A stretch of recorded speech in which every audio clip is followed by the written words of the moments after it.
الرجيم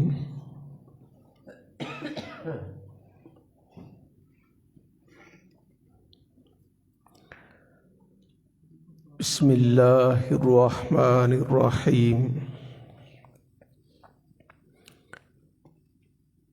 الحمد لله رب العالمين الرحمن الرحيم مالك يوم الدين إياك نعبد وإياك نستعين اهدنا الصراط المستقيم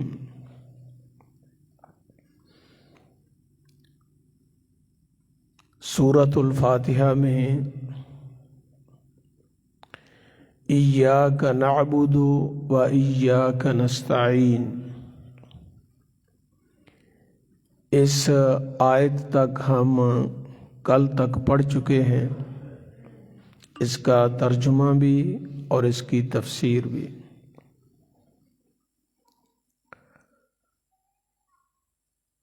آج اس کے بعد جو آیت ہے، اللہ سبحانہ و تعالی نے کس انداز کے ساتھ اپنے بندے کو دعا کرنے کا سلیقہ سکھلایا ہے۔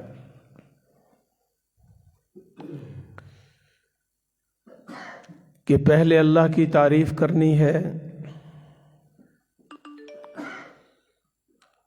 پھر اللہ کی تعریف کرنے کے بعد اپنی عبادت کو اللہ کے سامنے ظاہر کرنا ہے، پھر اپنی عبادت کو ظاہر کرنے کے بعد اپنے رب سے التجا کرنی ہے، اللہ سے کچھ مانگنا ہے۔ مانگنا کیا ہے؟ آج اس کا سبق ہم نے پڑھنا ہے۔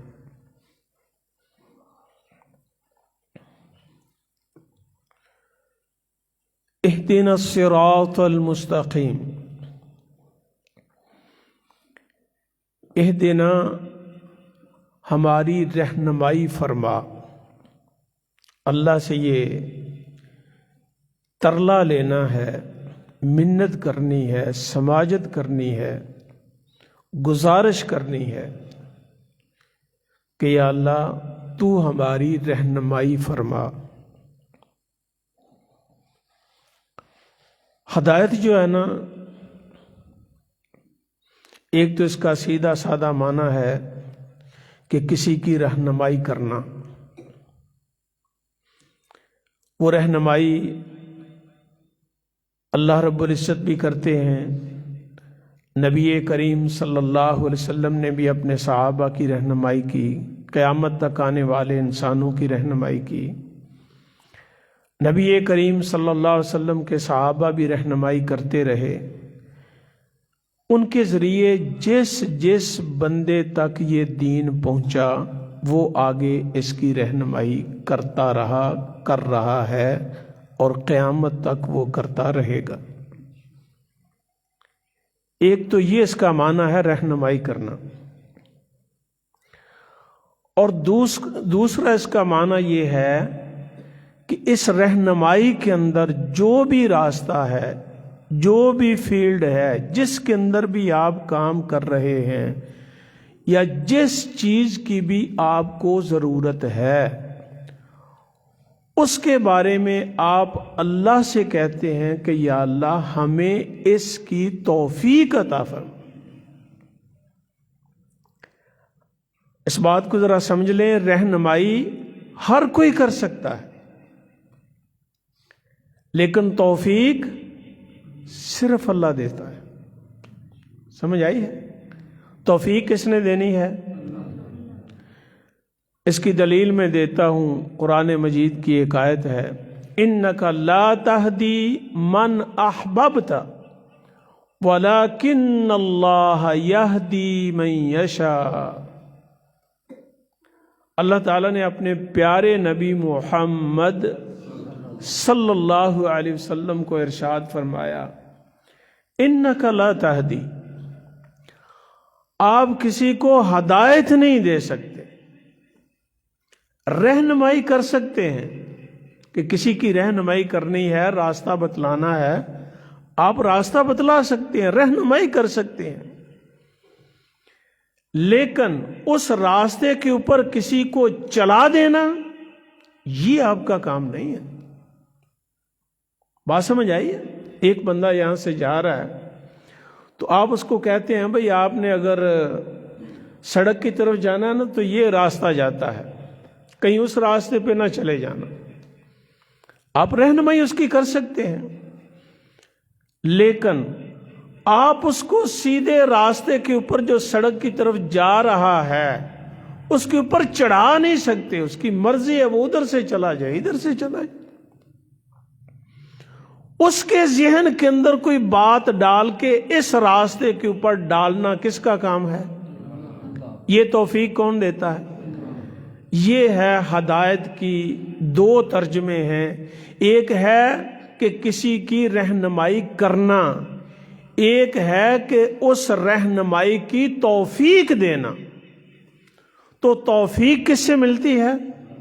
صرف اللہ سے ملتی ہے۔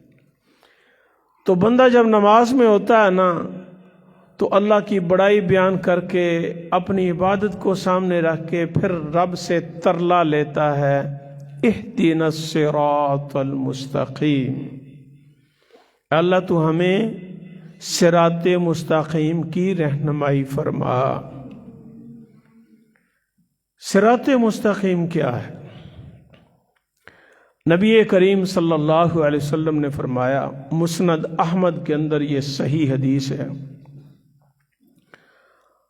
اللہ کے نبی صلی اللہ علیہ وسلم نے فرمایا یہ راستہ ہے، سیدھا راستہ،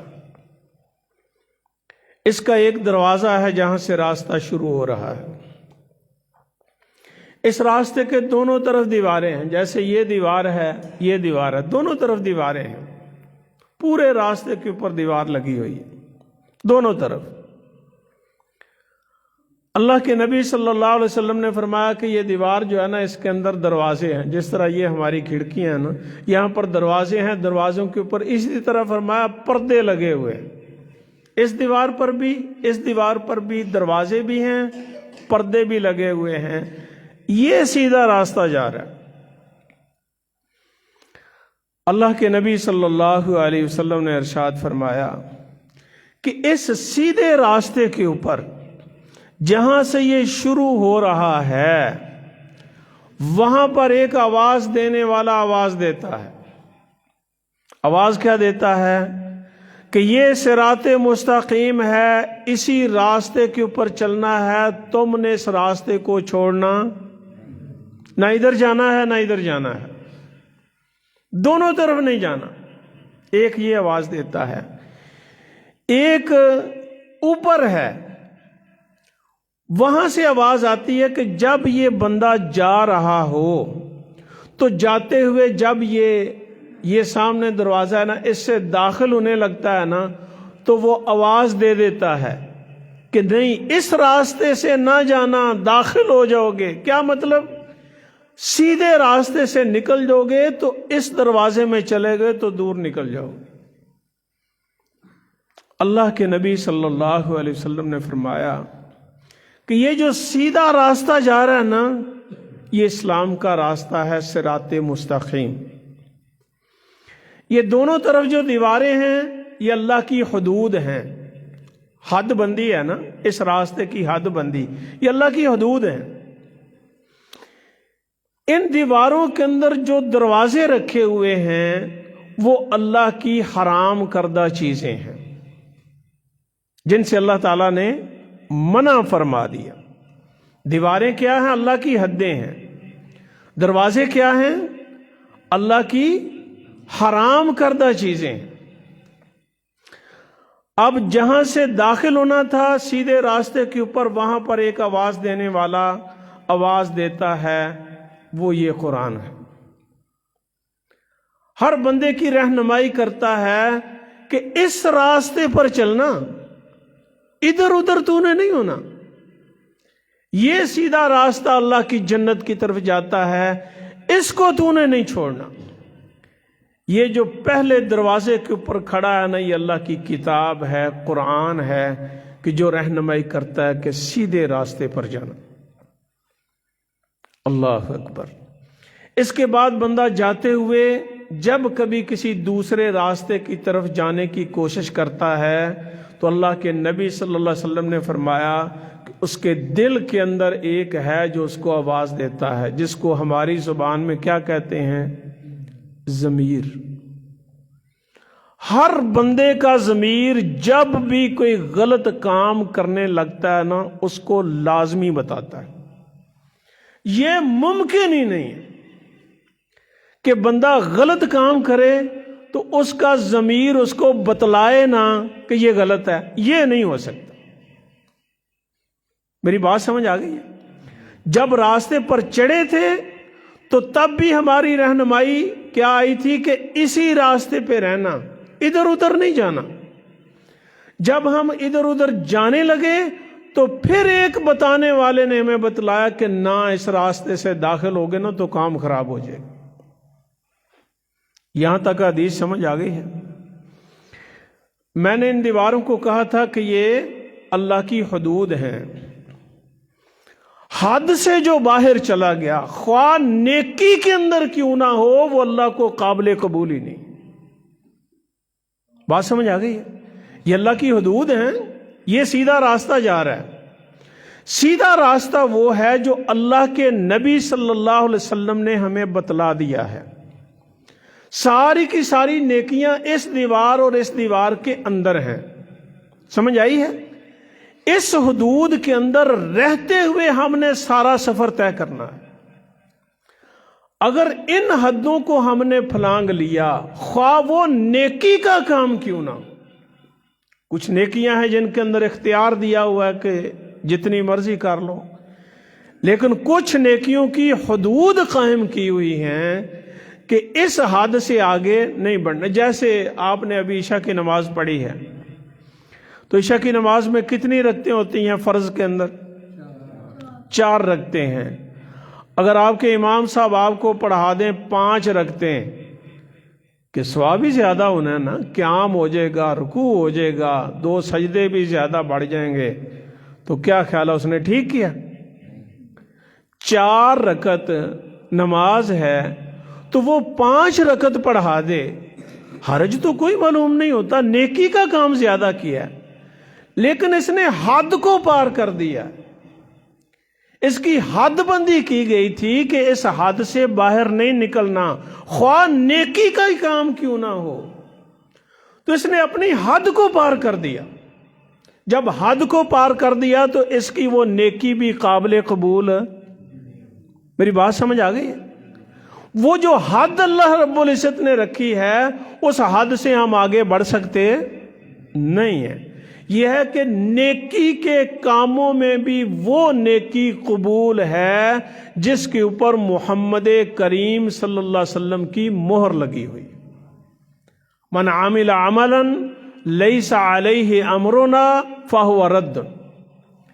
نبی کریم صلی اللہ علیہ وسلم نے ارشاد فرمایا کہ جو بندہ بھی کوئی کام کرتا ہے نا جس کے اوپر ہمارا حکم نہیں، یعنی وہ کام کرنے کا ہم نے حکم نہیں دیا، اپنی مرضی سے یہ کر رہا ہے، تو اپنی مرضی سے وہ کام کرنے والا نیکی کا کام کر رہا ہے لیکن اللہ کی حد سے باہر کر رہا ہے، تو فرمایا فہو رد، وہ مردود ہے، اللہ کے ہاں قابل قبول۔